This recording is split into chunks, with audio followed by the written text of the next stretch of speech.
गेले 2 आठवडे आपण आपल्या पवित्र शास्त्राबद्दल अभ्यास केला, त्याच्याबद्दल माहिती मिळवली. पवित्र शास्त्र हा एक युनिक ग्रंथ आहे. त्याचं महत्त्व काय आहे हे आपल्याला समजलेलं आहे. आणि आज पुन्हा एक वार आपण या पवित्र शास्त्रामधील सत्य घटना, गोष्टी, किती गोष्टी आहेत त्याच्यामध्ये, किती सत्य घटना आहेत, इतिहास आहे मोठा, आणि या सगळ्या गोष्टींचा पुन्हा एक वार अभ्यास करणार आहोत. आणि म्हणून आज या सगळ्या अभ्यासासाठी आणि प्रत्येक गोष्टीसाठी आपण परमेश्वराचं मार्गदर्शन घेऊ आणि त्याच्या योजनेप्रमाणे, त्याच्या मार्गदर्शनाप्रमाणे आपण आपलं काम पुढे चालू. आपण प्रार्थना करू. स्वर्गीय सामर्थ्यशाली थोर जिवंत प्रभू परमेश्वर पित्या, प्रभू येशूच्या नावामध्ये आज या दुपारच्या वेळेला आम्ही तुझ्या दयेच्या आसनासमोर स्वतःला नम्र करतो. प्रभू, तुला उंचावतो, गौरवतो, मान सन्मान देतो. माझ्या देवा, आम्ही जसे आहोत तसे तुझ्या दयेच्या आसनासमोर येतो. प्रभू, तू आमचा देव, सर्वश्रेष्ठ देव, आमचा सहाय्यक, आमचा मार्गदर्शक, आमचा उत्तम गुरु तू आहेस. प्रभू, तुझं अद्भुत वचन देऊन तू आम्हाला आशीर्वादित केलं आहेस. आमच्यासाठी अनेक आश्वासनं त्यामध्ये आहेत, मार्गदर्शनपर तत्व आहेत, आणि आमच्यासाठी आत्मिक वाढीसाठी आम्हाला अन्न देणारं असं ते आहे. प्रभू, आणि म्हणून या सगळ्या गोष्टीसाठी मी तुझे मनापासून उपकार मानते, तुला धन्यवाद देते. प्रभू, पुन्हा एक वार पेबल्स ग्रुपला आणि टीमला तुझ्या स्वाधीन करते. प्रभू, ज्यांवर प्रत्येक जी जबाबदारी आहे प्रत्येकावर, ती पार पाडण्यासाठी तुझी कृपा पुरव, मार्गदर्शन दे. प्रभू, आम्ही आमच्या कल्पनेने, आम्ही आमच्या विचाराने, आम्ही आमच्या ज्ञानाने काही करू शकत नाही. प्रभू, आम्ही शून्य असतो तुझ्याशिवाय, आणि म्हणून तुझं स्वर्गीय ज्ञान आमच्यासाठी तू मोकळं कर आणि प्रत्येकाचं मार्गदर्शन कर. ऐकणाऱ्या प्रत्येकाला विशेष कृपा पुरव, ऐकणारे कान, समजणारा अंतःकरण दे, आणि तुझ्या कृपेमध्ये चाल. या सुंदर संधीसाठी तुझे आभार मानते, धन्यवाद दे. येशूच्या नावात ही प्रार्थना मागते म्हणून तू ऐक. आमेन, आमेन. हाय, प्रेज लॉर्ड पेबल्स. तुम्हा सर्वांना भेटून खूप आनंद होत आहे. आणि आज पुन्हा एकदा आपण एक नवीन ॲक्शन सॉन्ग करणार आहोत. So let's get ready for a action song.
Praise the lord pebbles.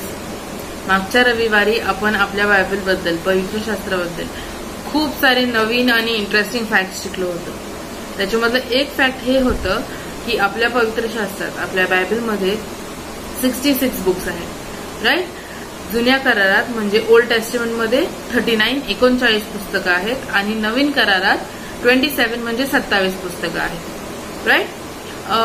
हे बायबल लिहिण्यासाठी 1600 इयर्स म्हणजे 1600 वर्ष लागले होते आणि हे एका माणसाने नाही लिहिलेलं, तर हे 40 different authors have written the Bible. 40 वेगळ्या वेगळ्या लेखकांनी हे बायबल लिहिलेलं आहे आणि मग जे त्यांचं लेखन होतं ते एकत्र करून आपल्याला हे बायबल मिळालेलं आहे, राईट. आपण हे सर्व लास्ट टाइम शिकलो आहोत. तर तुमच्या मनात कधी असा विचार येतो का की हे एवढ्या वेगळ्या वेगळ्या लोकांनी लिहिलेलं बायबल आहे, त्यांनी वेगळ्या वेगळ्या ठिकाणांवरून, वेगळ्या वेगळ्या परिस्थितीतून, वेगळ्या वेगळ्या काळात, these authors of the Bible have written the Bible through very different, various times, in various places, in various eras, आणि तरीही एवढ्या वेगळ्या वेगळ्या गोष्टी असतानाही ह्या बायबलमध्ये एक युनिटी आहे. हे बायबल एक कनेक्टेड बुक आहे. बायबल, आपल्या बायबलमध्ये तुम्हाला असं कुठेही दिसणार नाही की इथे एक वर्स लिहिलं आहे आणि दुसरीकडेच तेच वर्सचं ऑपोजिट असं काहीतरी लिहिलेलं आहे. तर बायबलच्या प्रत्येक बुकमध्ये एक कनेक्शन आहे. आपल्याला पझल्स आवडतात, राईट. आपण सगळे पझल्स खेळतो. मला देखील पझल्स खूप आवडतात. तर तुम्ही जर एक पझल बघितलं असेल, त्याचा जेव्हा बॉक्स येतो तेव्हा त्या बॉक्सवर आपल्याला एक फोटो दिसतो आणि त्या बॉक्सच्या आत भरपूर असे पीसेस असतात, छोटे छोटे कटआउट पीसेस असतात आणि ते पीसेस एकत्र केल्यानंतर, ते बरोबर त्यांच्या जागेवर लावल्यानंतर आपल्याला तो बॉक्सवरचा फायनल जो पिक्चर असतं, जे फोटो असतो ते आपल्याला त्या पझलमधून दिसतं, राईट. तसंच आपल्या बायबलमध्ये खूप असे छोटे छोटे पार्ट्स आहेत आणि जर आपण ते बायबल अजून आणि अजून वाचलं आणि आपण ते पार्ट्स एकत्र करत गेलो तेव्हा आपल्याला एक फुल असं पिक्चर मिळेल. जेनेसिसमध्ये आपली स्टोरी आहे ॲडम आणि इव्हची, की देवबाप्पानी आदाम आणि हवेला या पृथ्वीवर ठेवलं होतं. He had put Adam and eve on this earth. का? कारण की जे त्यांनी बाकीचं क्रिएशन केलं होतं, ॲनिमल्स होते, नेचर होतं, ह्या सर्व गोष्टींची ॲडम आणि इव्हनी काळजी घ्यायची होती. आणि दे were suppose to rule everything. हे त्यांचं किंगडम होतं, ते त्या किंगडमचे किंग आणि क्वीन्स होते, राईट. तसंच जेव्हा ते रूल करत होते तेव्हा त्यांनी सिन केलं. त्यांनी त्या मधल्या झाडाचं फ्रूट खाल्लं. They ate the fruit of the tree in the middle of the garden. आणि मग ते जे पाप त्यांच्याकडून झालं त्यानंतर देवबाप्पानी त्यांना ईडन गार्डनमधून देवबाप्पानी त्यांना बाहेर काढलं. पण जेव्हा आपण रेव्हलेशन्स, आपल्या बायबलचं लास्ट बुक जे आहे ते आपण जेव्हा वाचतो तेव्हा आपल्याला कळतं की जीसस ख्राइस्ट परत येणार आहे आणि त्यांनी आपल्या सर्व पापांची क्षमा केलेली आहे आणि तो आपल्या लोकांना, रेव्हलेशनमध्ये असं लिहिलेलं आहे की तो आपल्या सर्व लोकांना घेऊन परत वर जाणार आहे आणि आपण जीसस ख्राइस्ट सोबत रूल करणार आहोत. सो त्याचं, देवबाप्पाचं जे पहिलं प्लॅन होतं की आपण ऍज ह्युमन्स, आपण त्याची क्रिएशन म्हणून या सर्व गोष्टींवर रूल करावं, ते तो रेव्हलेशन्स मधून देखील पूर्ण करणार आहे, ते तो कम्प्लीट करणार आहे. संदेष्टा यशया जो होता, प्रॉफिट आयझया, त्यांनी जीसस ख्राइस्ट बद्दल, येशू ख्रिस्ताबद्दल देखील खूप प्रॉफेसीज म्हणजे खूप गोष्टी सांगितल्या होत्या की देवबाप्पा एक बेबी पाठवणार आहे आपल्यासाठी, Emmanuel, he will be our saviour, तो आपला तारणारा असणार आहे. हे आपल्याला ओल्ड टेस्टमेंटमध्ये वाचायला मिळतं. पण न्यू टेस्टमेंटचे जे गॉस्पल्स आहेत, मॅथ्यू, मार्क, लूक आणि जॉन, या गॉस्पल्स जर तुम्ही वाचल्या तर तुम्हाला कळेल की हे ओल्ड टेस्टमेंटमध्ये जे लिहिलं होतं, जे बोललं गेलेलं होतं, ते सगळं न्यू टेस्टमेंटमध्ये कम्प्लीट झालेलं आहे. सेम टू सेम तसेच वर्सेस तुम्हाला मिळतील, सेम टू सेम तशाच गोष्टी लिहिलेल्या तुम्हाला मिळतील. सो ह्याच्यातून आपल्याला दिसतं की आपल्या बायबलमधला शब्दोन शब्द हा कनेक्टेड आहे. आपल्या बायबलमध्ये ओल्ड टेस्टमेंटमध्ये ज्या गोष्टी लिहिलेल्या आहेत त्याची उत्तरं किंवा त्याचे फ्युचर तुम्हाला न्यू टेस्टमेंटमध्ये वाचायला मिळेल. आणि मला असं खूप माझ्या डोक्यात विचार आला की हे असं कसं असू शकतं, नाही का. एवढे बुक्स आहेत, एवढ्या लोकांनी लिहिलेले आहेत, तर जेव्हा मी त्याचं स्टडी केला तेव्हा मला कळालं की ह्याचं एकमेव कारण आहे की हे बुक जे आहे हे आपल्याला देवबाप्पांनी पाठवलेलं आहे आणि हे बुक जे लोकांनी लिहिलेलं आहे तर पवित्र शास्त्रात ते पवित्र आत्म्याच्या through the inspiration of the Holy Spirit हे बुक लिहिलं गेलं होतं. अँड वन मोर थिंग, जसं मी म्हटले होते की आपलं बायबल एक स्टोरी नाही, एक फॅन्टसी आहे, स्टोरी बुक कोणीतरी लिहिली असं नाही, तर आपल्या बायबलमध्ये शब्दोन शब्द खरा आहे. Everything in our Bible is true, everything in our Bible is history. हे खरंच घडून गेलेलं होतं आणि म्हणून हे लोकांनी लिहून काढलेलं आहे. आणि ही कोणाची इमॅजिनेशन नाही की असं असं झालं असेल म्हणून मी असं असं लिहिलं, पण ज्या ज्या गोष्टी खरंच घडत गेल्या त्या त्या गोष्टी ह्या बायबलमध्ये लिहिलेल्या आहेत. आणि हिस्ट्री कधी बदलत नाही है ना. आपल्याला स्कूलमध्ये पण हिस्ट्री शिकायला मिळतं, तर हिस्ट्री वर्षोनवर्ष तुम्ही जी हिस्ट्री शिकत आहात तीच हिस्ट्री मी पण शिकलेली आहे. तुम्ही ज्या गोष्टी आता शिकत आहात त्या गोष्टी मला देखील माहीत आहेत आणि त्या सेम आहेत. ते ह्याच्यासाठी की जी हिस्ट्री असते ती कधीच बदलत नाही. आणि आपल्या बायबलमधलं जे काही स्टोरीज आहेत, जे काही इन्सिडेंट्स आहेत, जे सर्व काही आपल्या बायबलमध्ये लिहिलं आहे ते तेव्हापासून ते आत्तापर्यंत, जेव्हापासून ते लिहिलेलं आहे ते आत्ता आपण जे वाचत आहोत आत्तापर्यंत ते सर्व सेम आहे. त्याच्यामध्ये काहीच चेंजेस नाहीयेत. का? कारण की हे सगळं हिस्ट्री आहे आणि हे कधीच बदलणार नाहीये.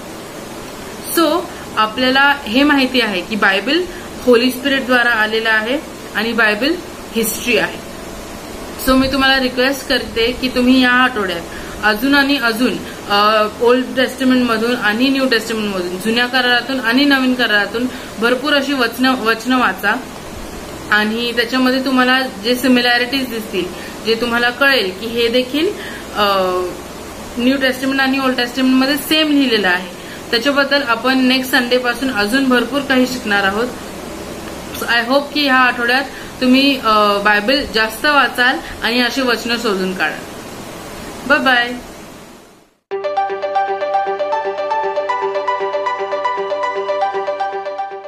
Hello everyone, praise the Lord. आज पुन्हा एकदा तुम्ही नवीन शिकलेला आहात बायबलबद्दल. तर आता आपण या बायबलला आधारितच एक ऍक्टिव्हिटी करणार आहोत आणि ह्या ऍक्टिव्हिटीमध्ये आपण काय करणार आहोत की बायबल हा जो वर्ड आहे तो वर्ड आपण लिहिणार आहोत.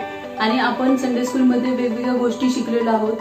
आपण बघतो की देवानी सृष्टी कशी निर्माण केली, त्यानंतर आदाम हवा, त्यानंतर आपण बघतो की नोआने तारू कसं बांधलं, त्यानंतर अब्राहम इसाहाक त्याची स्टोरी आपण बघितली, त्यानंतर आपण बघतो की डॅनियलची स्टोरी बघितली, डॅनियल आणि सिंहाची गुहा कशी होती, त्यानंतर दावीद आणि गल्लाद त्याची स्टोरी आपण बघतो जुन्या करारामध्ये.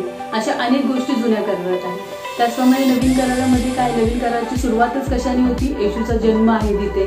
त्यानंतर येशूने केलेले खूप सारे चमत्कार आहेत. आपण ते चमत्कार पण संडे स्कूलमध्ये बघितलेले आहेत वेगवेगळ्या गोष्टींच्या द्वारे. त्यानंतर आपण बघितलं येशूचा मृत्यू बघितला त्या नवीन करारामध्ये, येशूचं पुनरुत्थान आपण त्याच्यामध्ये बघितलेलं आहे. त्यानंतर आपण त्याच्यामध्ये प्रगटीकरण बघतो. लास्टचं जे आहे बायबलमधलं शेवटचं जे पुस्तक आहे ते प्रगटीकरण आहे. त्याच्यामध्ये देवाने आपल्याला एक नवीन आशा दिलेली आहे की ज्याच्याद्वारे देवाने आपल्याला सांगितलेलं आहे की येशू ख्रिस्त आपल्याला घ्यायला पुन्हा एकदा येणार आहे. आणि खरोखरीच ती देवाने दिलेली मोठी आशा आपल्या सर्वांसाठी आहे. आणि त्याद्वारे स्वर्गारोहण कसं होणार आहे ते त्याच्यामधून आपल्याला दिसतं की स्वर्गारोहण देव कसं करणार आहे. आणि खरोखरीच देवाच्या नावाला धन्यवाद देऊया की देवाने हे छानसं पुस्तक आपल्याला दिलंय. देवाने खरोखरीच पवित्र आत्म्याचे योग्य हे पुस्तक आपल्या सर्वांना दिलेलं आहे आणि त्याद्वारे आपण आशीर्वादित असे होतो. आता आपण काय बघणार आहोत की जे आता तुम्ही शिकला आहात त्याच्याच मधून आपल्याला ऍक्टिव्हिटी करायची. ओके, तर तुम्ही तयार आहात का? तर आपण एक ऍक्टिव्हिटी करणार आहोत.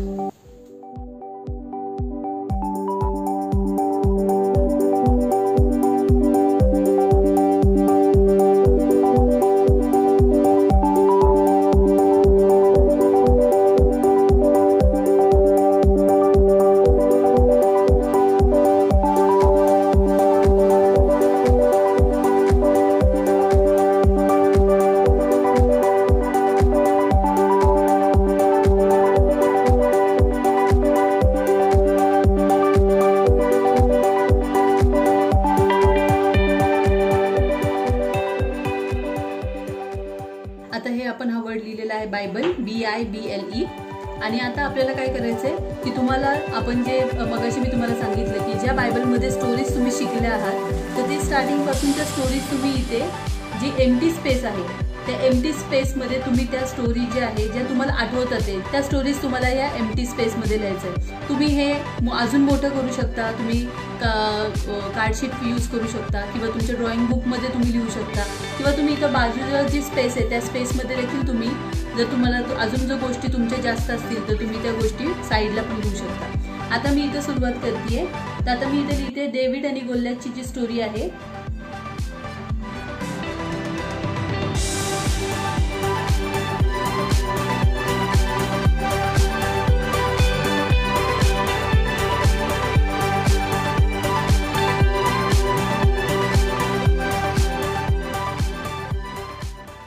तर आता इथे मी ज्या स्टोरीज आहेत त्या मी इथे लिहिलेल्या आहेत, तुम्हाला इथे दिसेल.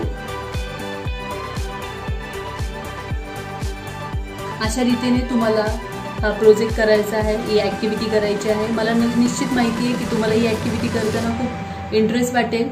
Thank you so much. God bless you all.